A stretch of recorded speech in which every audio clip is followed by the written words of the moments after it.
Welcome po sa Men of Light para sa third Sunday of Lent. At ang ating pong ebanghelyo ngayon ay galing sa Gospel according to St. John chapter 4 verses 5 to 42.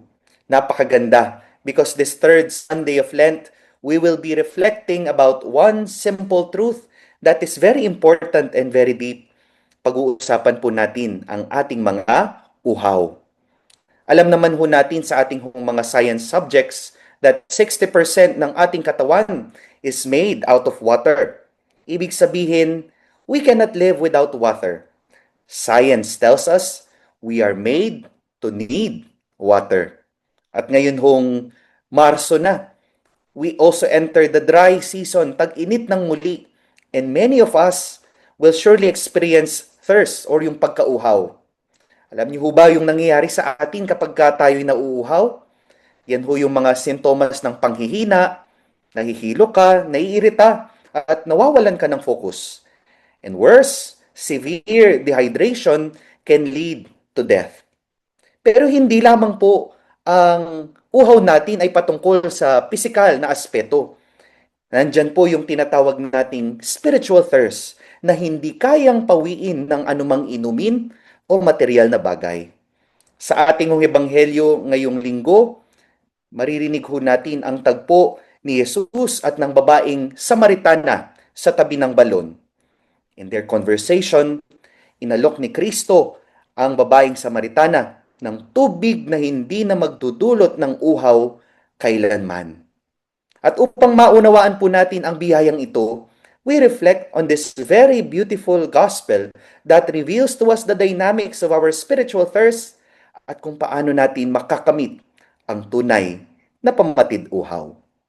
Bago po natin simulan ang ating pagninilay, ating po munang pakinggan ang ating ebanghelyo mula sa ebanghelyo ni San Juan, chapter 4, verses 5 to 42, na ipapahayag po sa atin ni Judge Jovay Rosario Mercado.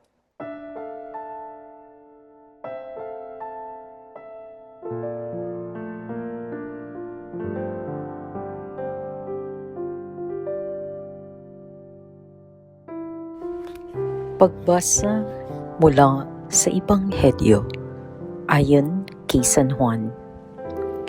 Noong panahong iyon, dumating si Jesus sa isang bayan sa Samaria na tinatawag na Sicar, malapit sa bukid na ibinigay ni Jacob sa kanyang anak na si Jose. Dito matatagpuan ang balon ni Jacob.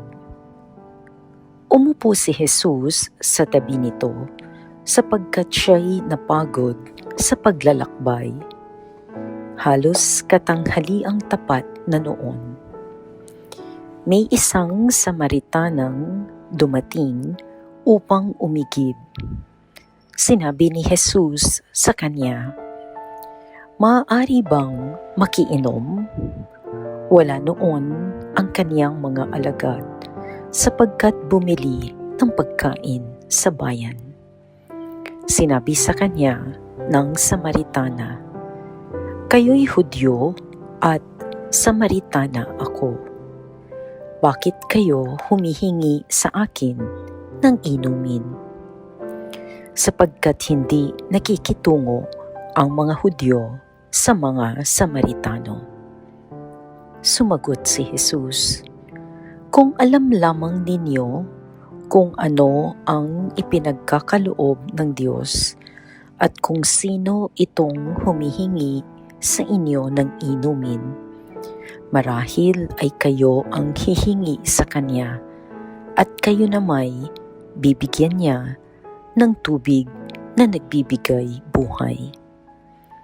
"Ginoo," wika ng babae, "malalim ang balong ito at wala man lamang kayong panalok. Saan kayo kukuha ng tubig na nagbibigay buhay? Higit pa ba kayo kaysa aming ninunong si Jacob na nagbigay sa amin ng balong ito? Uminom siya rito, pati ang kaniyang mga anak at ang kaniyang mga hayop."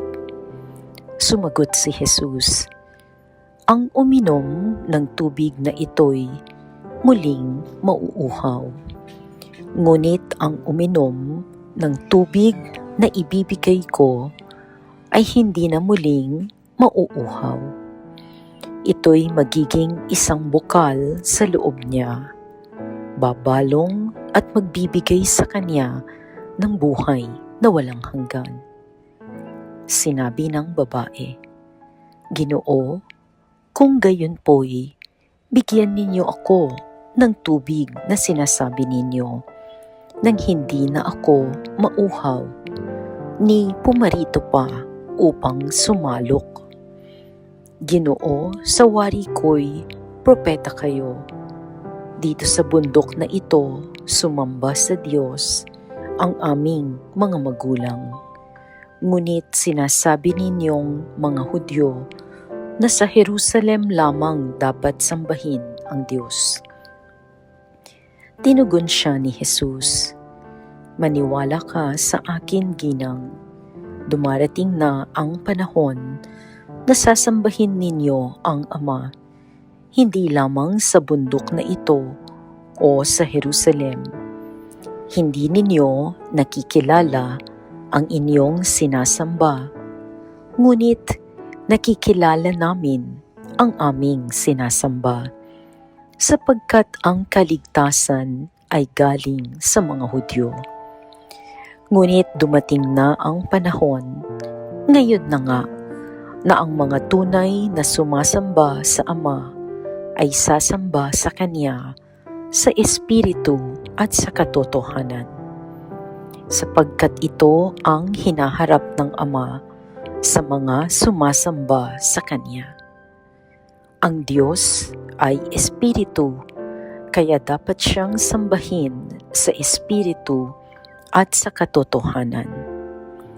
Sinabi ng babae, Nalalaman ko pong paririto ang Mesiyas, ang tinatawag na Kristo.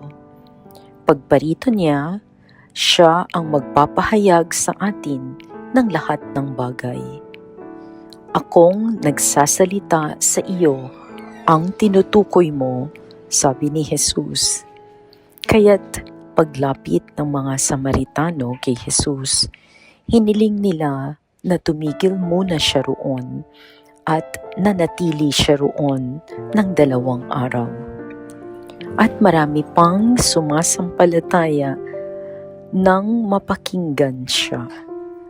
Sinabi nila sa babae, Nananampalataya kami ngayon, hindi na dahil sa sinabi mo, kundi dahil sa narinig namin sa Kanya. Nakilala namin siya nga ang tagapagligtas ng sanlibutan, ang mabuting balita ng Panginoon.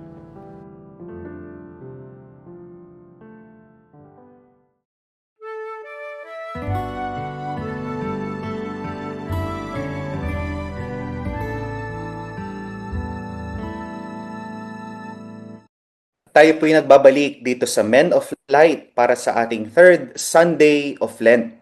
At kami po ang inyong makakakwentuhan ngayon, Father Justin Gatos ng Social Action Center of Pampanga. Kumusta po kayo? Father Edwin Bilay po mula sa Diocese ng Cabanatuan. Kumusta po kayo? Net Bukanek po from Immaculate Heart Charismatic Community. Mainit na, nakakauhaw. Welcome po at masaya po ako na kasama ko kayo sa pagninilay natin sa iba't ibang mga uhaw natin at gayon din kung saan ba natin matatagpuan ang tunay na makakapatid ng uhaw natin. Punta ho tayo sa ating unang punto, no? We look at the symbols in our gospel. Ang una nating titignan ay ang banga or jar. The Samaritan woman carried a jar, isang banga. This wasn't just a container, it was a symbol of her life. Tayo din ay ang mga banga, fragile, easily cracked, yet meant to hold something precious. Minsan ho, ito yung mga dinadahilan natin kapag tayo nahihirapan, tayo nadadapa, tayo nabibigo, pasensya na pagkat ako'y tao lang, no? Yet the real issue is not our fragility, but what fails us. Hindi problema ang pagiging marupok madalas.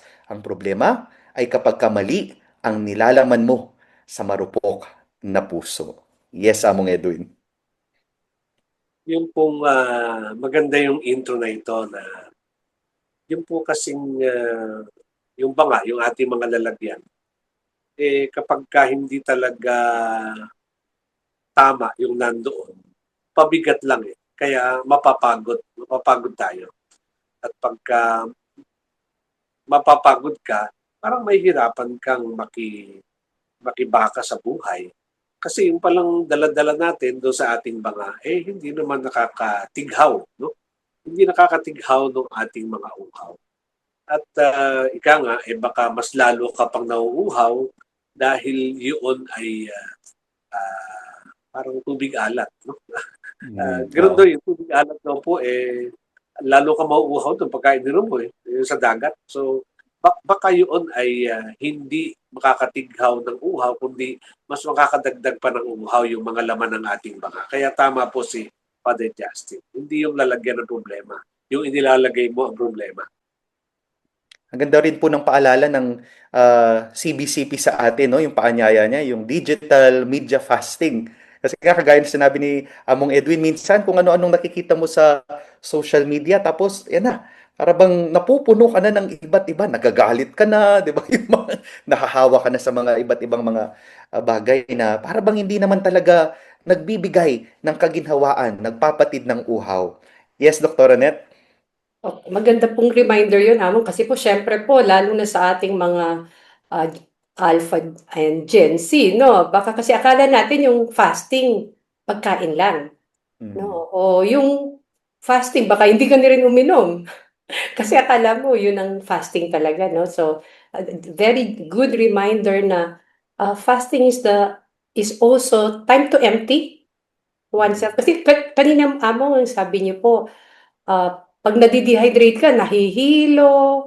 Paano kaya? Ayun po yung mga simptomas ng pag physically dehydrated, no? Paano kaya pag spiritually na nadidehydrate ka na may simptomas po kaya? Yun ba yung tamad ka na magsimba? O kaya pwede kayang spiritually dehydrated na ako na boring naman yung si Father, tsaka na lang ako magsimba. Or meron po akong pamangkin, sabi niya, okay, fasting. Fasting sa gulay. No? So, the context na, ah, so, kahit naman po sa hospital, no? Pag dumating yung pasyente, dehydrated, akala mo lang dextrose yan. Pero kung maling type of dextrose, it might add insult to the injury. So parang yung sinasabi ko natin, Among, is, sabi nyo kanina, banga tayo. Pero ano yung nilalagay natin? Sana Mm. itong Kuresma, mas matutunan talaga natin na yung fasting hindi siya parusa. Yung first reading natin, napakaganda, Dr. Annette, Among Edwin, no? Para bang yung kaninang tinanong ninyo, ano ba yung mga sintomas ng spiritual dehydration, no? Yung nagreklamo, itong mga tao kay Moises na para bang sinabi nila, why did you ever make us leave Egypt? Was it just to have us die here of thirst and our children and our livestock? Para bang minsan makita mo pagka punong-puno ka na, napakadaling magreklamo. Para bang napakadaling sumbatan ng Diyos at hindi mo na nakikita yung mga grasyang nakapaligid sa iyo. Yes, Among Edwin. Yung spiritual dryness na binabanggit ni Doc kanina, uh, may nadinig ako, kay Mother Teresa din yata yun na kapag ka nahihirapan ka na magdasal, dati, 1 oras ka pero dry, gawin mong 2 oras. Sabi Mm. niya. Ibig sabihin, pagka dry yung ano mo, baka kailangan mas labanan mo ito. Ang tawag ng mga Jesuitan din yata, agere contra, no? Kontrahin mo, no? Kasi sa halip na, 30 minutes na nga lang ako sa holy hour, sa halip na 1 hour, gawin mo daw, dalawa, no? Sikapin mo na wag talunin nung pagiging tuyo, yung hinahangad mo na ikaw ay matighaw yung uhaw. Magpilit ka pa rin na hanapin yung bukal ng tubig na ito sa iyo. At check naman ang Diyos, hindi naman madamot. Bibigay na yan. Oo, dadagdagan mo yung tubig, yung baso ng tubig, no, na iinumin mo. Huwag lang yung sapat na yung 8. Hindi kung uhaw ka, dagdagan mo rin ang iyong pag-inom. Yes, Dr. Annette? Yun pong binabanggit nyo kanina, very fragile tayo, no? Pero yung realidad, yung tayo yung very, very malambot, pero ang Diyos hindi nagbabago. Faithful siya. Firm siya, kaya ang katawagan sa atin ng Kwaresma is, can you be empty para ma-fill up ka talaga ng presensya ng Diyos na, oo, dry ako, pero sigad, di naman nagiging dry yan eh. Yeah. A very beautiful detail in our gospel towards the end. The woman left her jar behind. She found something better in Jesus. Ito po yung panahon ng Kwaresma. Ang unang paanyaya is to do our fasting as well, no? Yung pagfa-fast is an invitation to leave our jars. Itong mga toxic mindset natin, itong mga favorite sins natin, our sinful habits and our worldly attachments in order to make space for God. Fasting is not mere deprivation, but it is making space for deeper satisfaction. Yes, Among Edwin, may pahabol po kayo? Konti nga, naalala ko kasi ah, si Doc Net, meron siyang kapatid na biker. Biker din kasi ako eh, no? At meron sa pagbabike, merong hydration break, no? Talagang kailangan mo huminto para ikaw ay uminom, no? Hydration break. At doon sa hydration pala, kasi iniisip natin, halimbawa yung Gatorade, maganda yan eh, no? Kasi may electrolyte daw. Pero marami din palang yung salt. So, nauuhaw ka pagka uminom ka ng Gatorade. So, merong nilagay sila na Pocari para mas, yung Pocari drink, yun ay merong electrolyte na mas lalong magbibigay sa iyo para matighaw yung ano mo. So, yun nga, sabi mo nga, depende doon sa inilalaman eh. Baka mamaya yung nilalaman mo sa buhay mo, lalo ka lang mauuhaw. So, Yeah. dapat talaga hanapin mo yung inaalok ni Jesus na ito na bukal na hindi mo nahahanapin iba. When we often fill our jars with distractions, validation, and temporary thrills, itong mga bagay na to, sabi nga ni Dr. Annette at ni Among Edwin, this may hydrate the ego, but not the soul. May mga bagay na nagpapasaya sa atin sandali, pero maya-maya pagkatapos, mauuhaw tayong muli. At magbabalik pa po ang Men of Light. Please stay with us.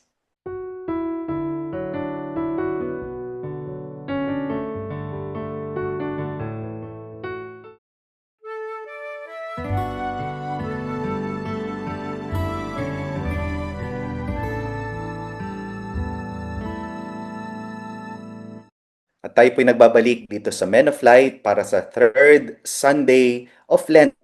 At ang ating pong ebanghelyo ngayon ay mula sa Gospel according to St. John chapter 4 verses 5 to 42. Kasama niyo pa rin po kami ang inyong mga kakwentuhan, Among Justin, Among Edwin at Dr. Annette. At syempre kasama rin po natin ang ating mahal na direktor na si Among John. At punta na ho tayo sa ating ikalawang punto. Kung yung una ay yung larawan ng banga. Ngayon naman, tignan natin yung larawan ng balon. Ito po yung setting or tagpuan ng ating gospel ngayon. The second image is the well o ang balon. Konting Bible study po in scriptures, wells are places of covenant, of encounter and destiny. Dito ho nagkikita-kita yung mga taong may mahalagang misyon sa buhay. Remember, si Jacob at si Rachel, at gayon din naman si Moises at si Zipporah, nagkita sa tabi ng balon.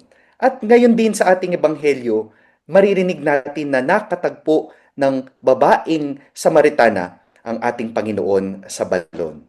The well is a symbol of encounter. The well is never a random stopover. It is a divine appointment. Yes, Among Edwin. Naalala ko nung bata kami, yung kuyang ko tsaka ako ang taga-igib. No? So meron kaming dala-dala na anong tawag mo doon, pingga. No? Sa magkabila noon ay dalawang balde. No?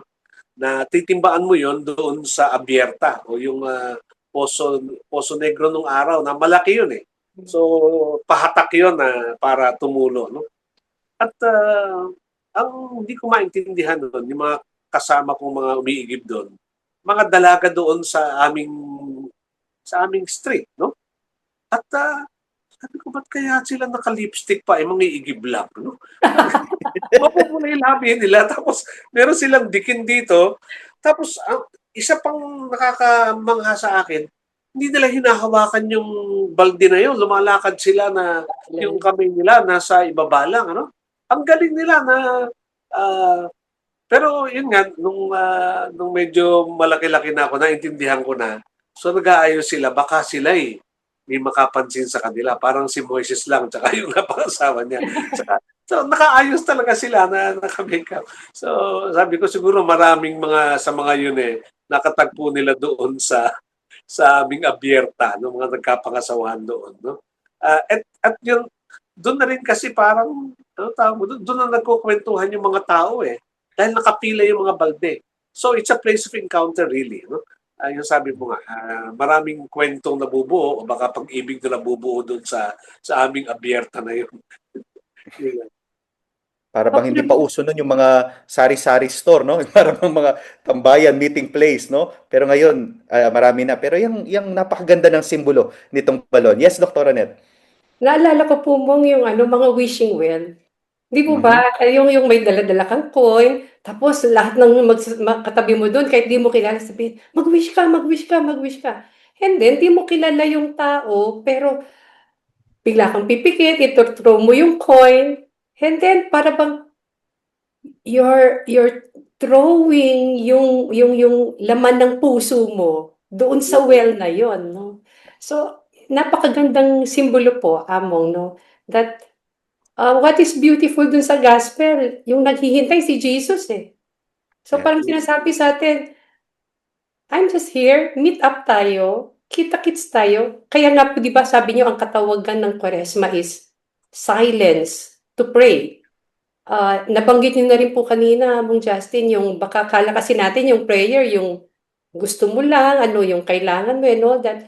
Pero di po ba masarap din na yung sa relationship, even with our Lord, is you learn to listen. Ang ganda po ng simbolo ng well. It is our current place, our current situation, yung kalagayan mo sa kasalukuyan.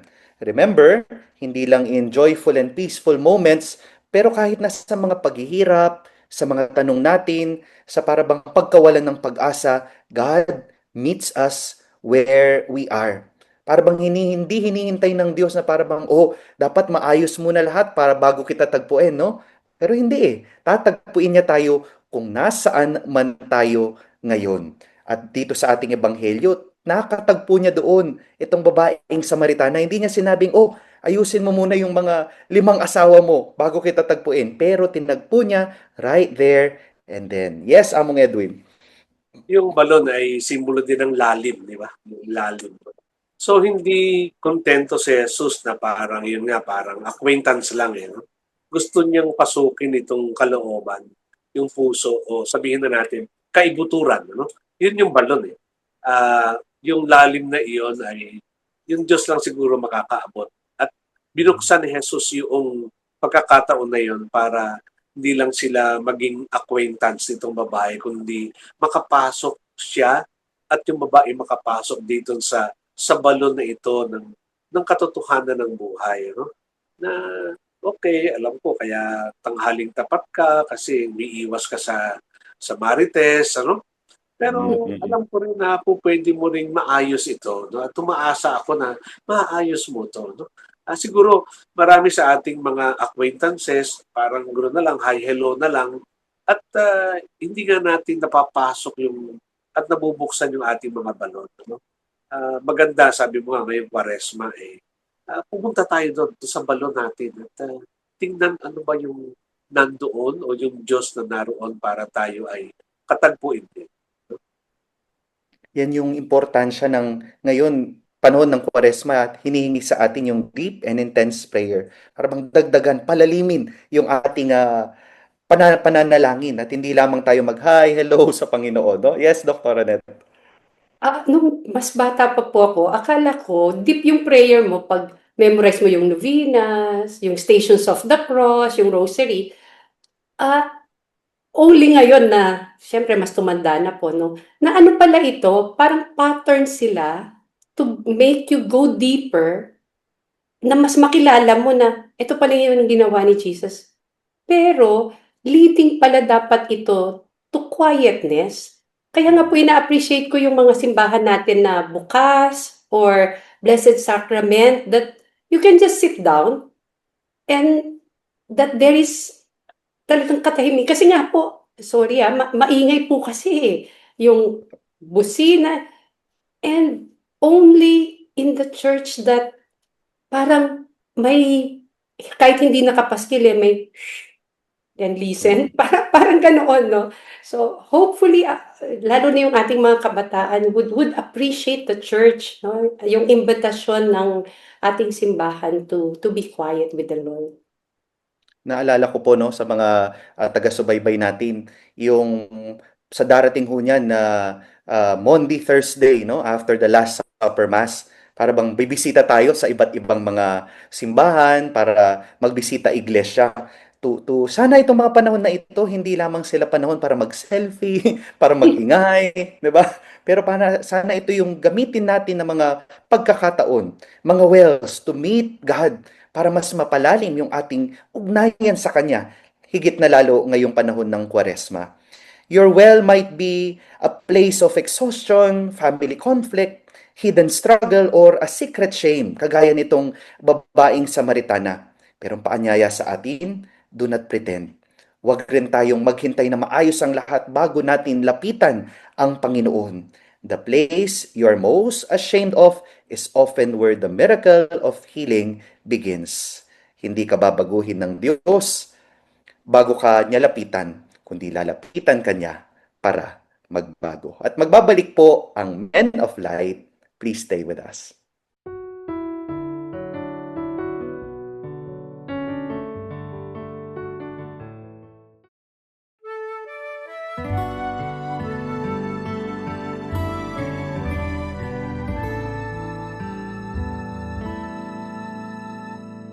At tayo po'y nagbabalik dito sa Men of Light para sa ikatlong linggo ng Kwaresma. At kanina po sa ating first two segments, napag-usapan natin yung dalawang unang simbolo. Una, yung banga. Ikalawa, yung balon. At ngayon naman, pag-uusapan natin yung pinakamalalim, yung bukal. Finally, Jesus speaks of a bukal, a spring. Napakalaki ho ng pagkakaiba ng well, where you labor to draw water, at yung spring naman, where water flows naturally. Sa mundo ho ngayon, ang dami-daming pwedeng pagkuhanan ng tubig. Nandyan ho yung mineral water, nandyan ho yung gripo, nandyan ho yung mga iba't ibang mga soft drinks o yung mga iba't ibang mga inumin. Pero ang ginamit na image ng ating Panginoon nung kausap niya itong babaeng Samaritana, walang iba kundi bukal or spring. Sabi niya, everyone who drinks this water will be thirsty again. Speaking of doon sa balon. But whoever drinks the water I shall give will never thirst. The water I shall give will become in him a spring of water welling up to eternal life. Yes, Among Edwin. Yung ano kasi yung balon, depende sa balong yun eh. Yung balong, yung water, ano tawag mo? Parang nagbabaong ka ng tubo, isang tiwayway, dalawang tiwayway, para maabot mo yung ilalim. At tapos, titimbain mo yun para umahon yung tubig. No? So, depende sa balong. No? Merong ika nga ay malbabaw yung balong, pwedeng malalim yung balong, mahirap yung tubig doon sa mga lugar na yun. Pero doon sa Gabaldon, kung saan ako na-assign ng 5 taon, maraming bukal doon. No? At nung minsan nga, pagdadalaw ko sa bahay, hindi ko pa alam na gano'n eh. Yung mga gripo nila tumutulo, sabi ko, sayang yung tubig, ba't hindi nyo patayin yung gripo? No? Sabi yung Padre, pagka pinatay ko yung gripo, sasabog yung tubo. No? Oh, ganda. Kasi nga eh, masasakal eh. No? Sasabog yung tubo doon sa labas. At yung iba rin, maapektuhan. So, pinababayaan nilang tumulo para may outlet. No? At yun yung parang bukal eh. Parang hindi ito nga natutuyo eh. No?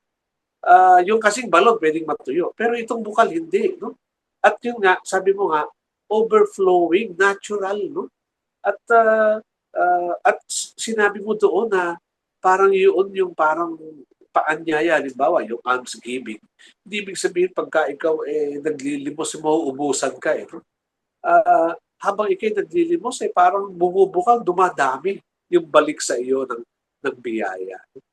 Kung sana nga merong lahat tayong, yung Kwaresma, merong ganung pag-iisip na tayong lahat ay inaanyayahan na maging bukal ng pag-ibig, malasakit at awa ng Diyos para sa iba. No? Panay ko ito paanyaya talaga nung pangatlo nating segment.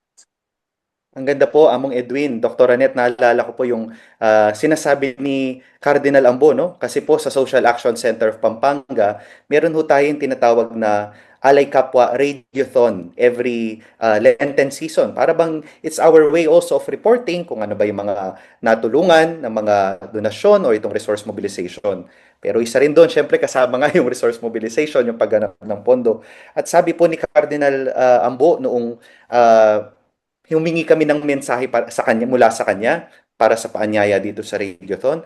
Sana, sabi niya, hindi na kailangan ng mag-Radiothon pa tayo every Kwaresma, pero sana nanggagaling sa loob itong pagiging generous natin. Let's make it a habit, let's make it a part of our spiritual life to give, magbigay.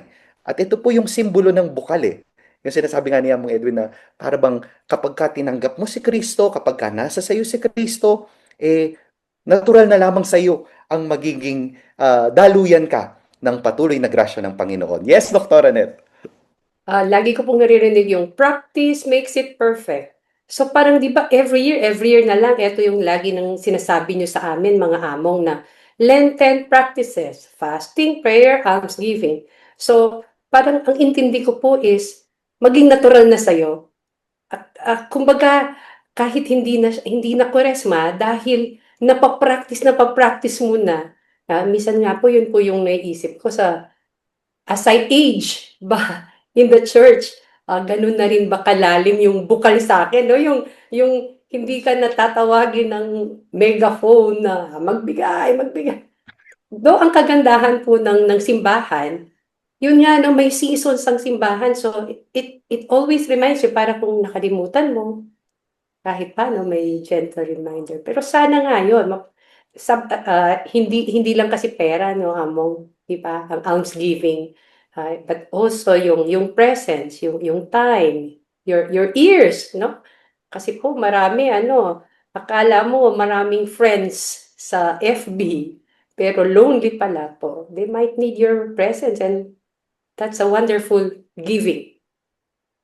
Para bang very timely, yung Marso, yung Lenten season, mainit, no? Pero paalala ng simbahan ngayon na, baka it's time na uminom kayo mula sa bukal ni Kristo. Yes, Abong Edwin. Ang nakakatuwa pa sa Diyos natin na ito, napakarunong talaga niya. Pagka summer, lahat ng mga watery fruits nandun. No? Napansin niya, singkamas, pakwan, melon, no?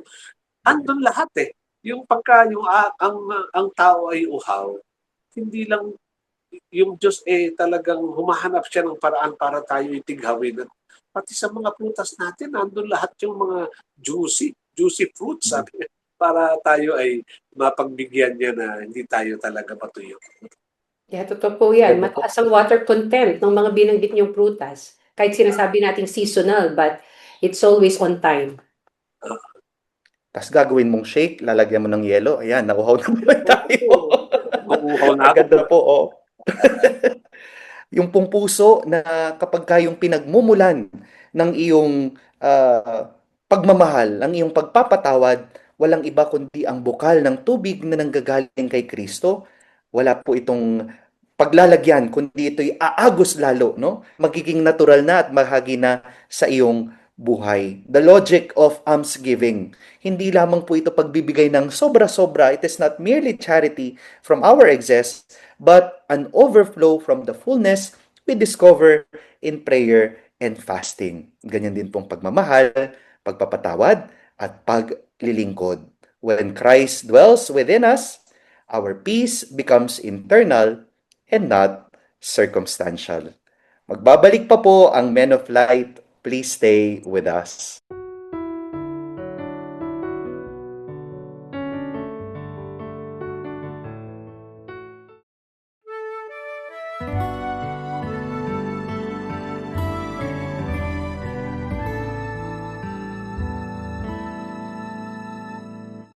tayo po'y nagbabalik dito sa Men of Light. At dito po sa ating huling segment, ating pong babasahin ang inyong mga comments, ang inyong mga greetings mula po sa ating mga social media accounts. At ganun din po, babatiin natin ang mga nagdiriwang ng iba't ibang mga okasyon sa kanilang buhay, ang mga kaparian at ang mga kaibigan natin sa ating Men of Light community. At tapos po, bibigyan po natin kayo ng short summary at isang assignment. At pamumunuan tayo ni Among Edwin para sa ating pangwakas na panalangin.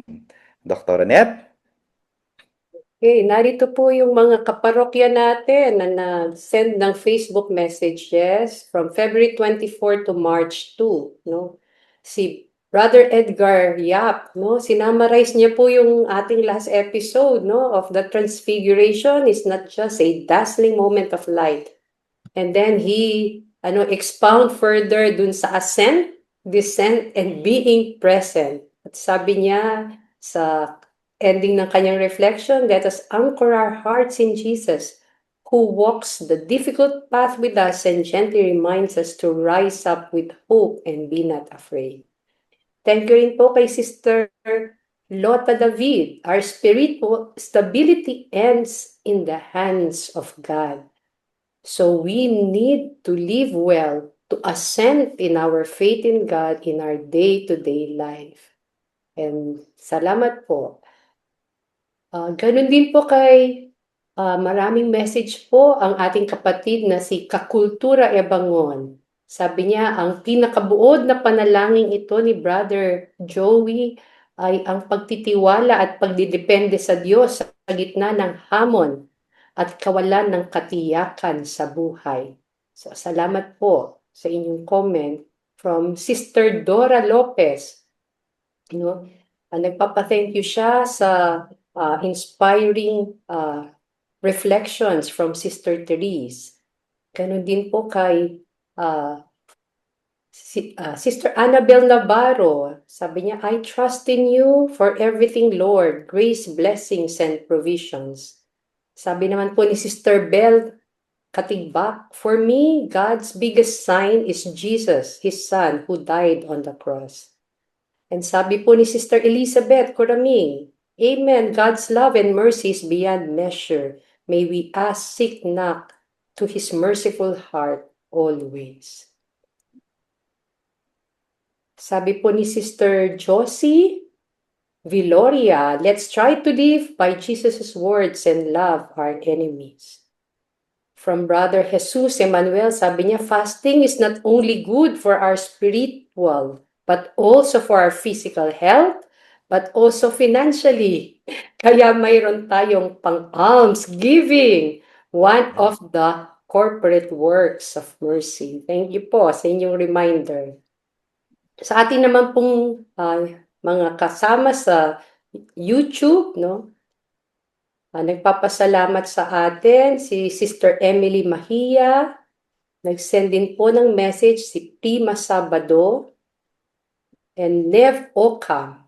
Thank you, Men of Light, sabi po nila. At nagpapadasal po para sa kanyang anak, si Sister Lorna Insigne, for my son, na gumaling na ang kanyang anak na si Lujon. May God's healing grace be upon him. And then meron po tayo din nag-send ng prayer regarding stability, no? Ang kapatid na Kabukid, J2E, no?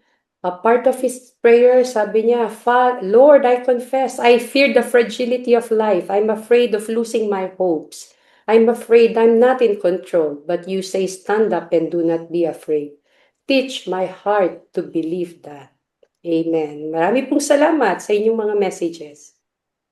Marami pong salamat sa patuloy ninyong pakikilakbay sa atin dito sa Men of Light, lalong-lalo na sa ating mga kasama dyan sa Daylight, no? Yung mga nagko-comment sa ating YouTube at Facebook accounts. Maraming salamat din po, Dr. Annette. At para naman po sa ating mga nagdiriwang ng kanilang kaarawan ngayong linggong ito, syempre po, una po muna nating batiin ang ating Arsobispo Emerito, Most Reverend Pasiano B. Aniceto DD, ang ating Lolo Apo Seto, happy birthday. At si Among Mon Makasyog, ang parish priest po ng The Lord's Resurrection Parish sa Madapdap, Mabalacat. Ang birthday po nila ay March 9. At syempre po, ang ating pong pinakamamahal na Arsobispo, Most Reverend Florentino G. Lavarias Didi, Among Dong, happy birthday po sa March 14. At gayon din naman, nais ko rin batiin yung isa po sa mga staff natin, ang head po ng EFATA Development Center ng Sakop, si Miss Devi Lozano, birthday niya po ng March 8. At kukunin ko na rin pong opportunity ito, nagpapa-shoutout sila, nagpapabati itong mga EMHCs ng Holy Spirit Vicariate ng Archdiocese of San Fernando, Pampanga, na pinamumunuan po ni Brother Arnel Barago. Maraming salamat po sa patuloy ninyong pagsubaybay sa atin dito sa Men of Light. At syempre po siguro, patuloy na paanyaya na ang ating panalangin para sa kapayapaan ng buong mundo, lalong-lalo na ho para sa Middle East. Ayan.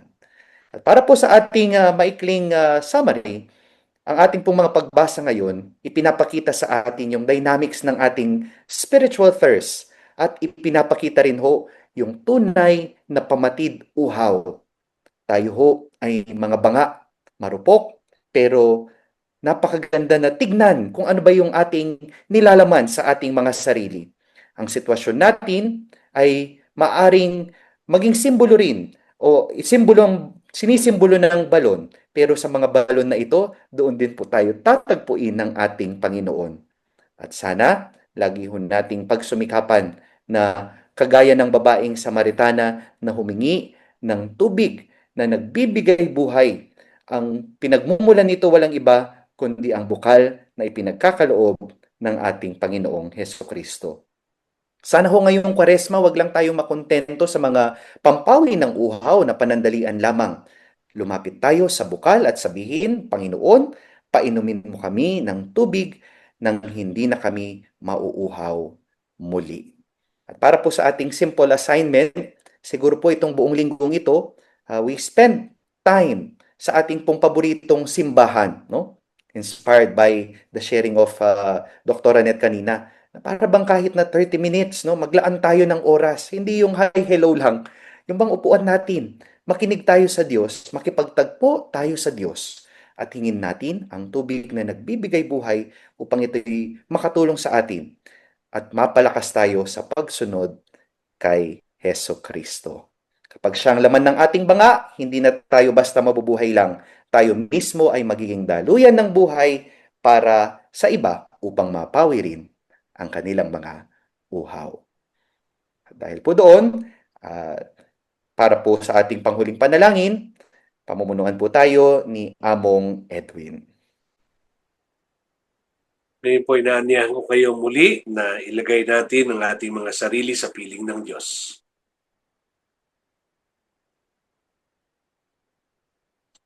Sa ngalan ng Ama at ng Anak at ng Espiritu Santo. Amen. Ang aming mga balon.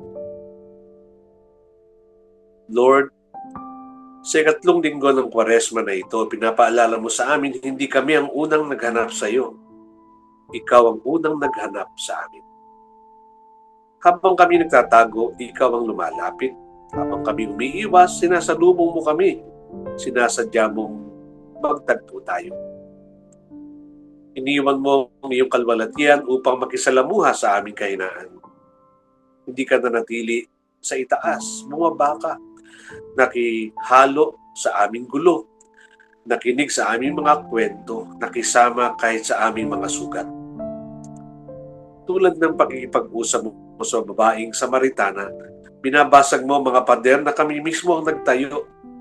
Mga pader ng hiya, ng pagkukunwari, ng takot na baka hindi na kami karapat-dapat mahalin.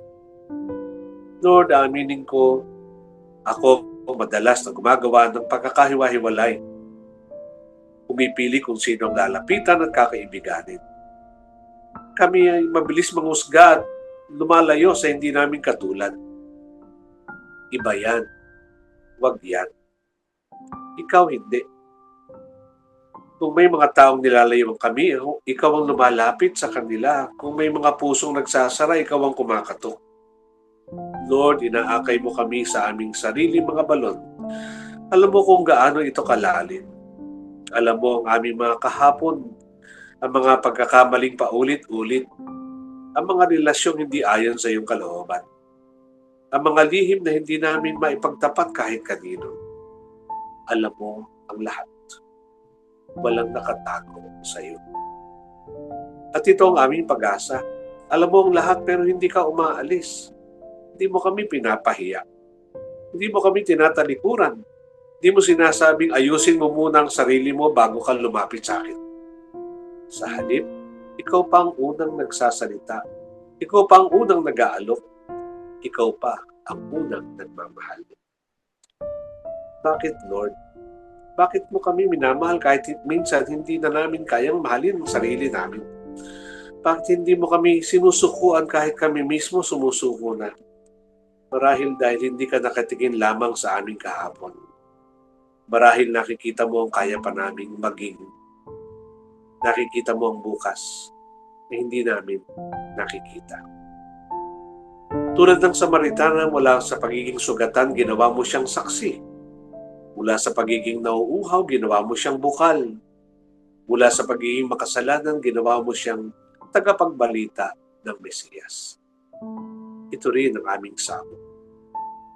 Samahan mo kaming lumusong sa aming mga balon. Huwag mo kaming iwan sa dilim na kami rin ang gumawa. Hawakan mo ang aming mga kamay. Kapag muli kaming nadudula sa dating pagkakasala, iahon mo kami. Hindi lamang mula sa kapahamakan, kundi mula sa lumang pagkatao. Turuan mo kaming maniwala na mas malalim ang iyong awa kaysa sa aming kasalanan. Turuan mo kaming manalig na mas malakas ang iyong grasya kaysa sa aming kahinaan. At kapag kami naiahon mo na, gawin mo rin kaming saksi. Hindi perpekto, hindi banal sa paningin ng mundo, kundi mga pusong nakaranas ng iyong habag. Lord, narito kami sa aming balon, narito ang aming kahinaan, narito ang aming buong pagkatao. Sa iyo kami nagpapasagip, sa iyo kami nagpapaligtas, sa iyo kami nagpapaahon. Iiwan na po nawa namin ang aming mga banga at dalhin mo kami sa iyong bukal na hindi natutuyo at patuloy na umaagos at umaapaw.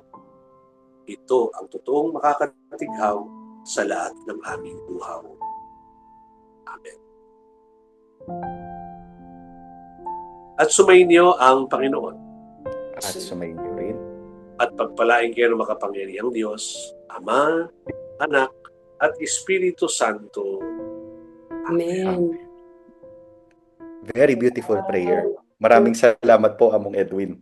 Talagang sigurado ako kahit si Dr. Annette napawi yung aming mga uhaw sa ating pong pagninilay ngayon sa pamamagitan ng inyong panalangin. At maraming salamat po sa inyong lahat na nakipagkwentuhan sa amin. At sana po ay patuloy niyo po kami subaybayan sa mga darating pang mga episodes ng Men of Light. At ito po ang inyong mga lingkod, Among Justin Gatos po ng Social Action Center of Pampanga. Father Edwin Bulay po, simba po tayo. Net Bukanek po, laging bukas ang bukal na si Jesus para pawi na nating buhaw. Lapit po tayo sa Kanya.